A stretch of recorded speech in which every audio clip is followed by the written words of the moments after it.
Well, welcome to another Sea Venture Tech Talk. These seem to have become pretty popular, so we're going to try it again here with VHF antenna upgrades that we completed on Sea Venture. Keep in mind on my little Tech Talk things, I'm not an expert in anything, and really not in this one. This one had quite a learning curve for us over an extended period of time. So, and sorry if it gets a little bit technical, just try not to keep it over my head if possible, and try to explain what I learned in the process and why we changed the antennas and upgraded our VHF antennas aboard Sea Venture. So first let me start by what I noticed that was different about our antenna and the antennas on almost all cruising boats compared to the antennas I saw on commercial vessels up here in Alaska and other places we've been.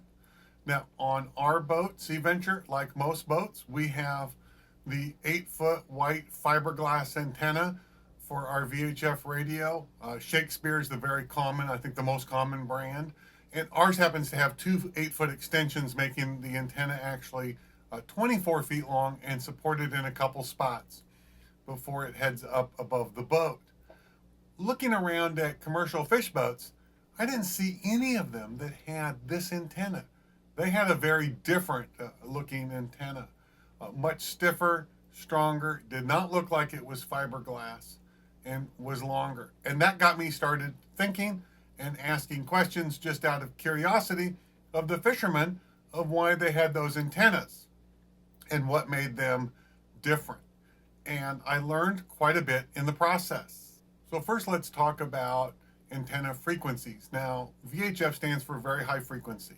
And so that you can transmit and receive on a variety of channels, which is really just different frequencies, they cover a spectrum of frequencies. And for a VHF antenna, the standard Shakespeare white fiberglass antenna, those frequencies are 156.0 to 162.025 megahertz.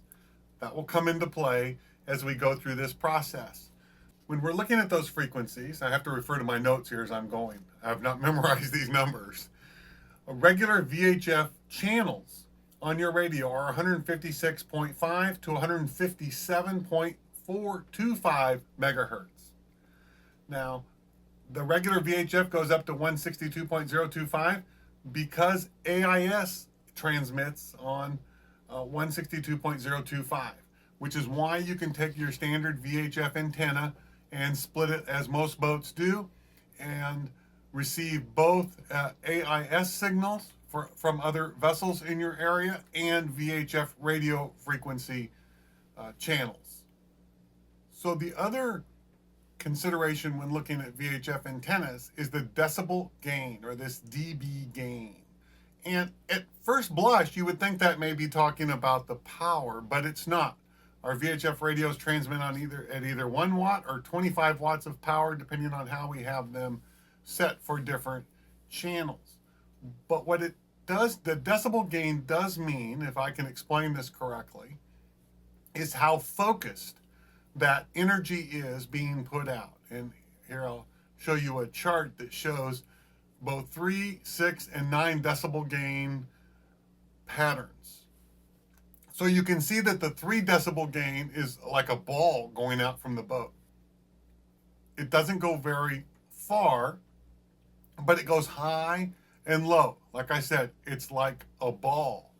This is really important if you were like on a sailboat and the antenna is up at the top of the mast.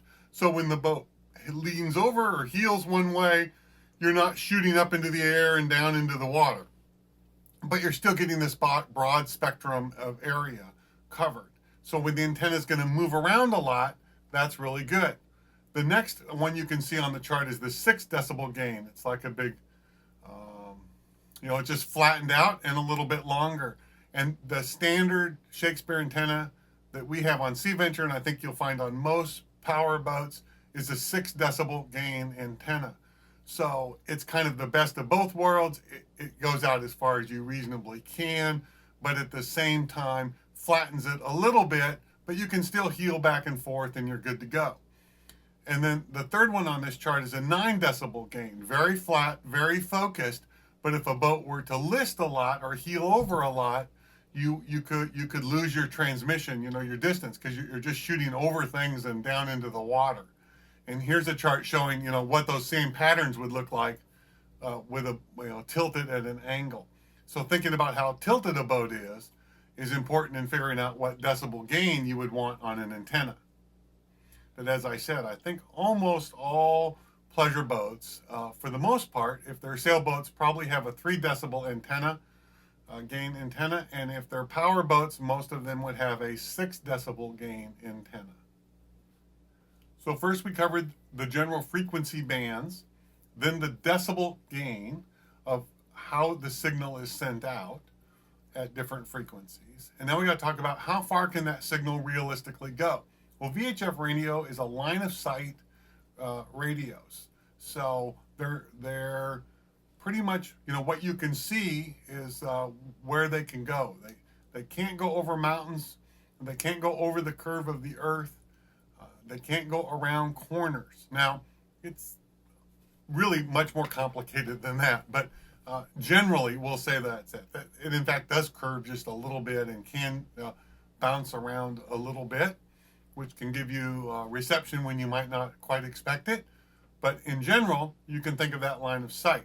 Now, there's a formula for figuring out that line of sight, and I want to share it with you because it becomes really important down the road. This is our third component of this. And again, I've got to refer to my notes here. The formula I'll put on the screen here for you. If we take the height of the antenna in meters, and the square root of that height of the antenna in meters times 3.569, that will give us how far the horizon is in meters. So that seems kind of complicated, and hopefully it makes more sense here what I've written on the screen. So let's look at a couple of examples. If the top of an antenna was only 6 feet above the ground or above the water, that's 1.828 meters. And we take the square root of that times 3.569 equals 4.83 kilometers or 2.99 miles away. So an antenna that is only 6 feet above the water, like a handheld that you might have standing in your tender, can transmit a maximum of 2.99 miles to another antenna that was right at ground level.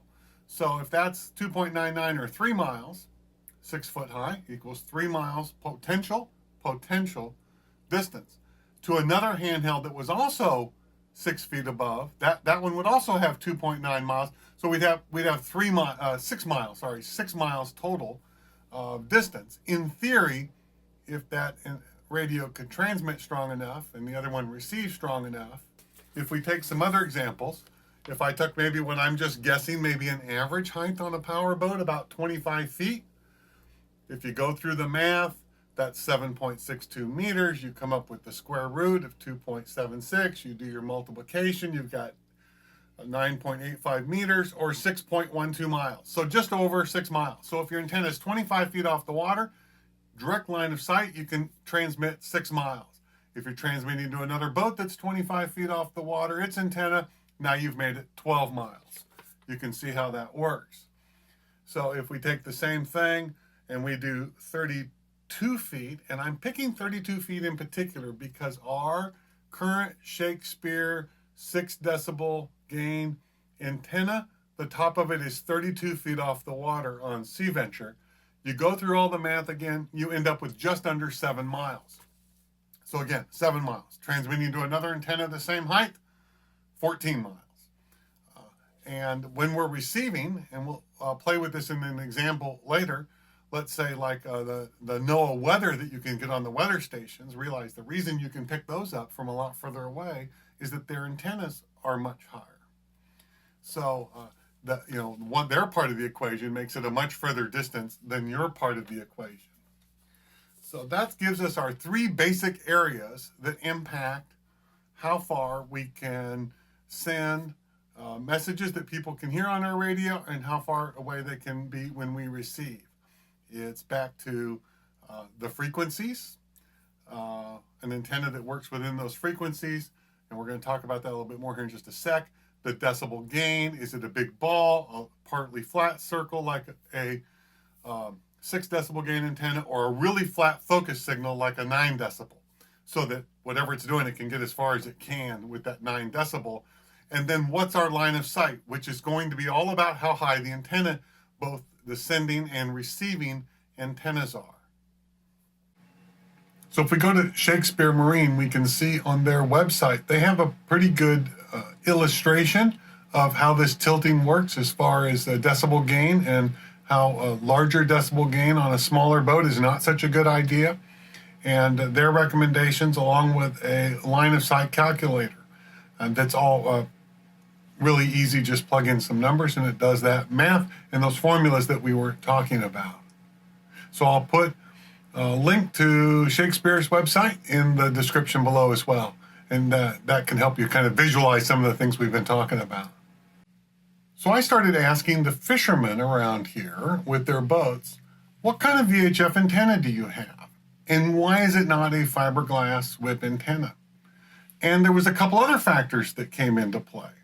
They all almost immediately noted they were MORAD, M-O-R-A-D antennas. And this happens to be a company that's located in Bellingham, a small company located in Bellingham, Washington, that makes commercial antennas. And so I looked at their website. That was pretty straightforward, and started looking at the boats around. The other thing that came into mind when I started reading more about these commercial antennas was that, one, the importance that they were the very highest item on the boat. There was nothing around them blocking their position. In Sea Venture, we have our very large aluminum paravane poles, which happen to go up a little bit higher than our current VHF antenna, about 4 feet higher. And I learned that those aluminum poles in the upright position would have an impact on our ability to receive and send VHF signals. They just get in the way and help block some of that line of sight. So it might be a good idea to try to get the antennas higher than those poles. So the next thing I started looking at was on the MORAD antennas, what decibel gain they are. Well, it turned out that what a lot of the commercial fish boats have is a 10 decibel gain antenna, very focused signal. And it's not that it can necessarily see further, because we still have our line of sight, so that's really important about how high the antenna is. But even if a lower decibel gain antenna gets out that far due to the height, we've all had the radio conversation on our VHF radios where one side sounds like, well, we're picking up the signal, but we can't understand it. So a higher decibel antenna gives a stronger signal to the absolute maximum reach. So all these commercial fish boats up here seem to have this MORAD 10 decibel antennas on their boat. So when I started looking at those antennas and thinking about, maybe we could do that on Sea Venture, because as if you all know, if you've watched all our videos, I'm just not willing to leave anything alone. And if there's another cool gadget or improvement we can make, apparently I will do it. So looking at this antenna, this 10 decibel MORAD antenna, started thinking about, well, if we did that, and they're 18-foot long antennas, and we installed it up in our superstructure, we could get them way above our paravane poles, which would be a good thing. I think with our stabilizers, we're good to go as far as not heeling over or listing too much. They won't bend over in the wind. So far, all sounding so good. But when I look closer at the MORAD antennas, one thing you pick up right away is they only are operating on the VHF frequencies made for the radio. And that means they're working in that 156.5 to 157.425 frequencies. Can you hear Barkley? He wants me to play with him down here at my feet. So he's meowing at me. But I just played with him for a long time before I started filming and felt like I needed to start getting on with this. So we'll just let him meow for a little bit. So anyway, where was I? MORAD antennas focused on the VHF frequencies alone, not AIS. So that's part of how they get that 9 decibel gain and make it real focused and real strong.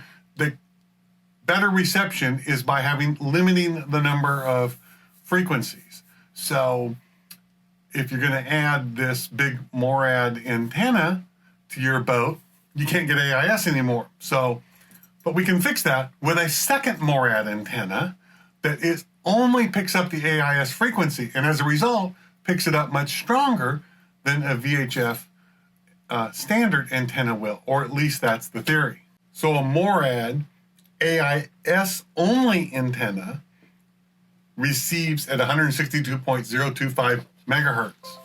So by focusing that, hopefully we pick up more AIS targets over a longer distance. So for us, we decided to go with the 10 decibel MORAD antenna. It's a focused signal for the VHF channels, and the AIS antenna. We did not add the VHF channel 16 only antenna. I think we're fine with those two. I think it's a significant improvement over what we had, where up here, lots of times we're boating in a very long distance away from any other boats or anything else. And so we wanted to maximize our transmit and receive power. And even though up here in Southeast Alaska, many of the weather stations are where the cities are that NOAA transmits on, there were lots of places that we could not pick up any marine weather on the radio because of what was around us or the distances involved.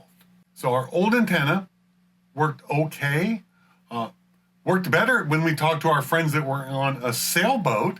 And if you think about the importance of height, guess why it worked better? Because their antenna is really high, not because of something on Sea Venture, but because their VHF antenna most often is installed on sailboats at the top of the mast, giving them a really good range. So fortunately, MORAD builds their antennas in a couple different formats, and one of them is so that they can easily be shipped in component parts, and you go through a detailed process to assemble the antennas. And so we got them in the component parts and assembled them, and here you can see some quick video of me kind of putting them together. The biggest challenge was just carefully following the directions. They have really good directions and demonstration online, so I found it pretty straightforward. Especially once you had the parts in front of you, you could see exactly what you needed to do. So that part worked out really hard, or really easy, really easy. The biggest challenge was that, because I'm not that bright, I put together an 18-foot antenna inside the boat and then had to figure out how to get it out of the boat. But we got it out and got them installed up on the superstructure. Now we put them closer to the center, not on the big antenna tree that we have. So the next step was to figure out where we might put these antennas. So before we figure that out, let's take a look at what I call our antenna tree, what's left from our superstructure project, where we built places for all these antennas that are already on Sea Venture. So first, let's take a look at what we currently have. Wi-Fi antenna booster, 3 of our 6 GPS antennas, the 24-foot 6 decibel VHF antenna mounted to the house, the Flybridge VHF radio antenna, the paravane poles and crow's nest, not antennas, just more stuff up there, the 24-foot single sideband antenna, it's also mounted to the house, the Iridium satellite antenna, a seagull, not mounted, just happened to land there while I was doing this, the weather station instruments, and the last item on what I call our antenna tree, a weather fax antenna. It's only used as a backup now to the satellite. Now, our 2 new antennas are big enough they need to be supported in 2 spots at least 4 feet apart. So looking at our superstructure, we figured out that toward the middle by the crow's nest was the best place that we could install them. It was pretty simple to install. Most complicated part on the aluminum was just drilling in and tapping into the aluminum and then screwing in the bolts for the brackets. It all came with a MORAD antenna parts that we needed. So that was all pretty straightforward. The cables all come in the custom length that you order. So that part was all pretty straightforward. And I've been asked before and several times why we ran our wiring on the outside of our superstructure. Well, here's one of the reasons why. when it came time to add to pretty hefty sized cables, it was not a problem to do so. It's just a matter of cutting all the wire ties, wrapping in the new wires, new wire ties, and reinstalling. We have the two new antennas installed. There is the bottom of the new VHF antenna. There's the bottom of the AIS antenna. If we look up, here's the top of them. Where can I get my finger up there? The AIS antenna and the really tall new VHF antenna. The new VHF antenna, the top of it is about 39 feet above the water line. Here's our two cables here. They're going to get tied into this run here that comes around and goes down the pole. All right, we've got this wire tied up together. The next is we're going to do up here, but first we're going to cut these off. But let's talk about this a little bit. Do yourself a favor. Do the next boatyard that works on your boat a favor. Do not use regular cutters to cut the tails off the wire ties. You need flush cutters. I'll find some and put a link in the description below to them. These were given to us by Aaron Day at the Port Townsend Shipwrights Co-op because he was sick and tired of my wire ties that were on the boat. When you cut these off with a flush cutters, this is smooth. There's nothing here to grab your finger and cut yourself on. And if you've worked on wire ties a lot, you know exactly what I'm talking about. Flush cutters, the only way to do this. Save yourself and the boatyard that's going to work on your boat a lot of pain and grief. So with our new antennas installed, our new VHF antenna now, our MORAD 10 decibel gain antenna, the top of that antenna is now 39 feet high. So if we go through our math about how far in theory that can transmit down to the surface of the earth is 7.64 miles, or a little bit over 7.5 miles. So another boat that has an antenna at the same height, you know, we would be looking at 15 miles away, or a weather station potentially much further because it's higher. So that's where we are with the new antenna and its installation position on Sea Venture. Now, the reality is the old antenna in theory had 7 miles, so we only gained a mile or so on our end when we raised it from 32 to 39 feet. But remember, the 32 foot had the poles in the way, the paravane poles if they were in the up position.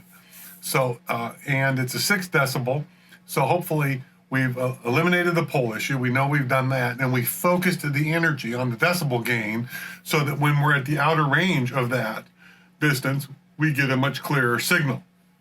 So that's the what we've done, and so now we've just got to figure out how to make it work good and test it and make sure we like the result, which is a challenge up here because we're in the middle of the winter, and guess what? Yeah, nobody's talking on the radio in Southeast Alaska because nobody's out and about except commercial fish boats, which tend to be pretty quiet. But we'll figure out some ways to maybe do some testing, and then we can go from there and let you know how all that comes out. Now for us, we decided to go with the MORAD antennas. It seemed to be more recommended, and it was what the fishermen up here all pretty much used. It may just be because they're made here in Bellingham, Washington, fairly close here on the West Coast, and so considered kind of a local company and really focused on the fishing fleet, I think, up here in the North Pacific. Shakespeare also makes a 9 decibel antenna, and if you go to their website and you look under the commercial section, it's their phase 3 antennas. One of them is a 9 decibel 18 foot antenna as well. So anyway, we decided to go with the MORAD, as I've tried to do in our tech talks. I share with you our cost as it comes in compared to most projects we've done on Sea Venture. This one is relatively inexpensive, but expensive compared to antennas that you might ordinarily come across at your local marine hardware store. So the MORAD 9 decibel antenna, MORAD 10 decibel antenna is about $800. And then the AIS antenna was about $250. So it, and you had to then plus the cables and connectors and some other bits and bobs. But so overall, I think we have about $1,300 into this project to improve our radio transmission and receiving. So before we wrap this video up, I think it's important that I mention that because we've done this on Sea Venture doesn't mean you need to do this on your boat. We do a lot of pretty remote cruising. And for a lot of people, and it's great, a lot of their boating is within sight of many other boats or close to other boats and close to marinas. And you're not trying to get out there and reach in adverse conditions the maximum distance you can reach with a VHF antenna. So for us, we think this was a good choice, but I think for a lot of pleasure boaters, it's probably not actually needed. So whether you've just installed a new antenna or on a somewhat regular basis, not every time you go, it's probably a good time to check and make sure your radio is working. So we want to do that on channel 9. So let me repeat that. Radio check on channel 9, not channel 16. If you're outside the US, you can look at your area where you are. So let's do radio checks where they belong, but they're good to occasionally do. And then always, of course, when you have a chance, use your radio. Talk to other boats. Talk to them about passing. If you're going to be passing each other and you're not sure how to do it. Maybe sometime we'll do some work on a video and talk more about the radio communication so we can all get and feel more comfortable talking on our radios. So I hope you enjoyed this little tech talk about antennas. And again, if you have any questions or comments, you can leave them in the comments below or email us at cruisingseaventure@gmail.com. And again, I just tried to explain it the best I understood in the process. And what we learned as we went through and changed our antennas to improve our reception and transmit power here in the remote areas of the North Pacific. So until next time, wishing you no wind and flat seas. Bye, everybody.